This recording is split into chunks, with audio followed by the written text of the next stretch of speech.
what's that buzzing sound?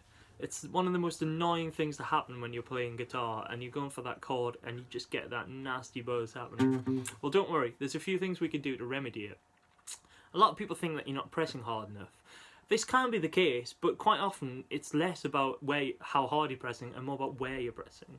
Firstly, if we think about when we're actually pressing against the fingerboard, we're actually, even though we might think that we're pressing in the middle of the fret, we shouldn't press there, because when we're pressing a string down, it presses against the metal bit, which is actually the fret there. And these frets are perfectly spaced to give the right semitone intervals going down the neck, or up the neck. Basically, you can see that they actually get smaller as they go along, and this just ensures that you get the perfect interval between.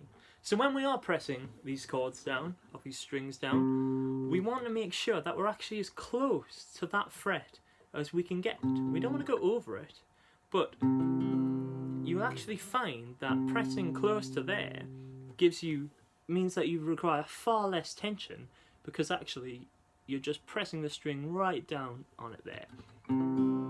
See, I'm gonna, for a little experiment, I'm gonna play this C note, which is 3rd fret on the A string, and I'm just gonna move it to the middle of the fret and then close to where we actually want it, which is close to the next fret.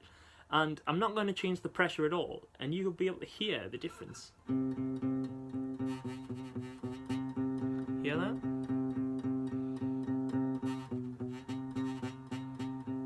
It's not nice. So the first thing we can do is that we make sure that the fingers are all comfortably just behind the next fret along.